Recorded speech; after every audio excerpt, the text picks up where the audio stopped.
Hey everybody, welcome back. So I've been gone a while.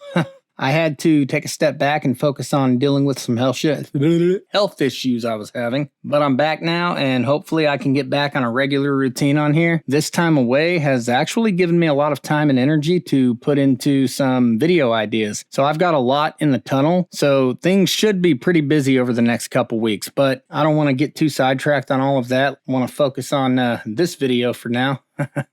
Which actually is more of a theory video I have for Scream 7, but they're not just blind theories. I actually used clues from the movies themselves and the narrative that these new films seem to be taking and the direction they're seemingly going. So let's get into it.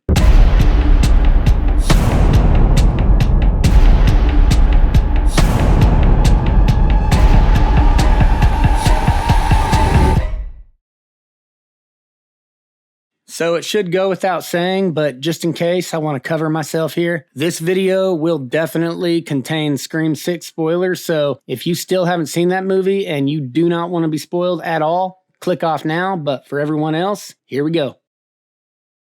So, like I said, these are just theories. I'm not passing these off as fact whatsoever. These aren't things I discovered in interviews or from any kind of official source or material. These are just theories, and of all the theories I've heard and thought of myself even, these seem to be the most logical when I look at the movies, the narrative, and all of the evidence. So, I wanted to get that out of the way right now so nobody sees this and thinks I'm like giving away future spoilers or plot details. Just theories.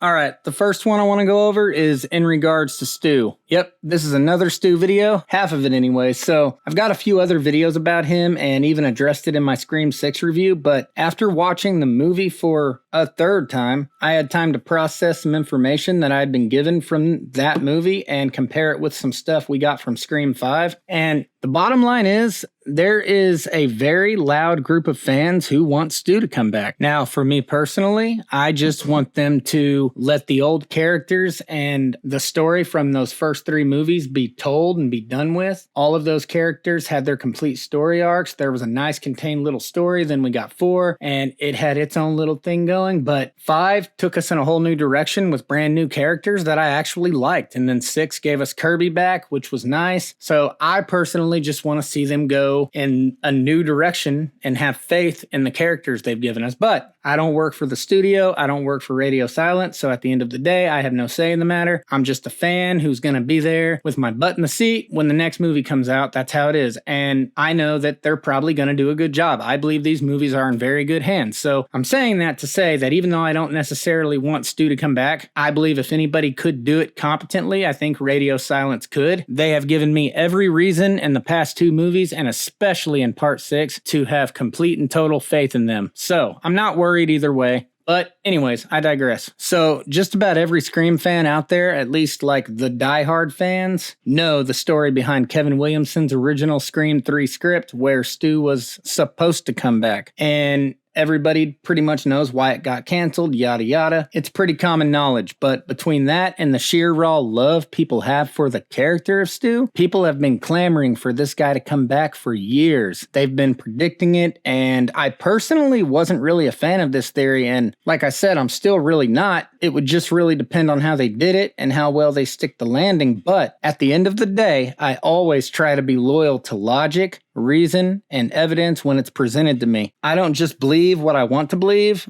with no evidence or facts behind it to back it. I have to see evidence and information that can bring me to whatever conclusion it is. So where am I going with this? Well, let's start off with Scream 5. Now, the clues in that movie were very subtle. So subtle, in fact, that if that was the only set of clues we got, and the only context we had, I would say people are just reaching for just about anything they can grab onto for evidence. But the first of these little subtle clues is when Richie is watching YouTube videos in his hotel room and, he's got dead meat on the screen, but off in the corner of the screen, you see a thumbnail referencing Kirby, who survived the Ghostface attacks of 2011. But then at the bottom corner, you see another, I don't remember if it's a thumbnail or just a headline that says, "Did the real Stu Macher survive?" Now, again, if this was just one little isolated Easter egg, I would consider it just that. an Easter egg. It's weak evidence at the very best. I honestly believed, and I'm still on the fence about it, that Radio Silence was just throwing a bone to the Stu fans because everybody has wanted him back for so long. And it doesn't help that we live in a post-Spider-Man No Way Home world where now anytime an actor or filmmaker says a character isn't returning, we just automatically assume as a collective fan base, they're lying.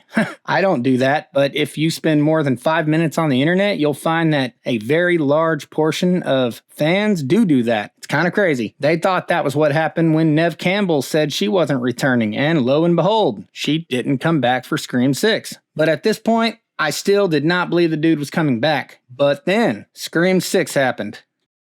Now, in my mind, when they showed Stu's death date and then combined that with Kirby dropping the TV on Ethan's head, and not just any TV, mind you, the same TV that killed Stu in the first movie, and Ethan dies. And by the way, this is after he had been completely effed up by Tara, who even stabbed him right. I don't remember if it was like right through the mouth or just in the face, but he lived through that. It still took Kirby dropping the TV on his face to kill him. And once again, I want to put emphasis on this, the same TV that killed Stu. So I felt like that was the filmmaker's way of ending the argument and saying, guys, it's over. He died in the first movie. Move on. And that's how I walked out of the theater on my first viewing, definitively feeling. But then something crazy happened. I watched it a second time and then a third time, and my eyes were open to some things I did not see before. The first thing that stood out to me was the fact that when they were looking at the board at the police department with all the pictures and previous killers, there is a question mark next to Stu's name. And again, if this was just a little one-off isolated moment, I would just chalk it up to being nothing more than a fun little nod from Radio Silence. But then moving forward, when everybody is in the Richie theater shrine, we get a really cool scene, which is actually a very fun scene with Kirby. And I would have personally liked to have seen more scenes like this with Kirby because it's who she is as a character. I mean, it's how we established her in Scream 4. But her and Mindy are going back and forth, basically having a pissing contest with their knowledge of scary movies. Well, into this little back and forth conversation, Kirby says something about the TV in the shrine being the same TV that killed Stu. And Mindy replies, yeah, if you believe he's dead. Now, I'll be completely honest here. The first couple times I watched this, here's exactly how I interpreted that scene. I took that as Mindy representing the real-life fan base of these films, and especially Stu's very vocal portion of the fan base, the fans who really want him back. And then at the end, when Kirby dropped that same TV on Ethan's face and killed him, I felt like, okay, that's the filmmaker's way of addressing those fans and basically shutting them down and saying, no, stop it, the man is dead.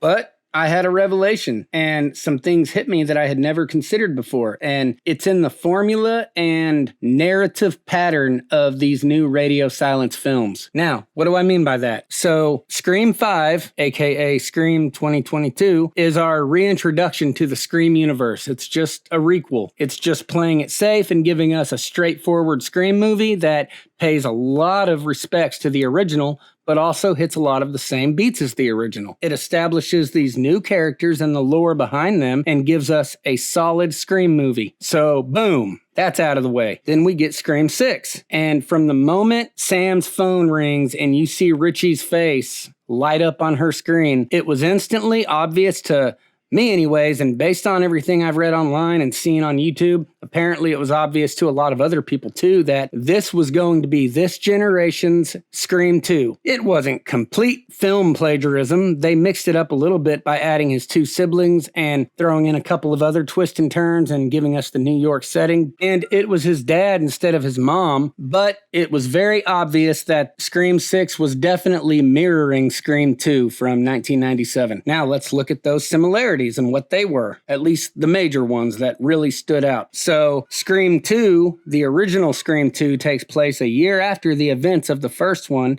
and our high school survivors from the previous movie go off to college. Scream 6 is set a year after the events of Scream 5, and our survivors all move away to go to college. Sure, Scream 2 97 takes place at Windsor College in Ohio, and I think it's Ohio, and Scream 6 takes place in the Big Apple, but the similarities are still pretty on the nose. So, let's look at it now. Scream 5 was basically an updated, more brutal version of Scream 1996, and Scream 6 gave us an updated, way more brutal version of Scream 2. Well, if they stay consistent with this pattern of storytelling, then that means Scream 7 potentially is going to land us on a huge reveal where we find out that there has been a puppet master behind the scenes pulling the strings of everything from the beginning. Now, I have two working theories for what this could be, and the second one I'll get into later in the video because it is literally the foundation for my entire second theory for this video. But the first one is that Scream 8 is going to reveal to us that Stu has been pulling the strings behind everything all along, just like the fans want, and just like Kevin Williamson originally planned on giving us in the original Scream 3. And again, the little Easter eggs and nods in isolation seem like the filmmakers could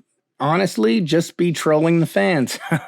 But they're not isolated because that's not all Radio Silence has given us. It seems like they've given us breadcrumbs to get us to an actual destination. So as much as I hate to say it, I am forced to change my opinion from there's no way Stu is coming back to, dang, the dude might actually come back. So that is one theory. But once again, and I really, really want to emphasize this, I am not completely sold on this, but I do see some legitimacy to the theory and the argument now, whereas before I did not. So take this as me playing devil's advocate on the subject.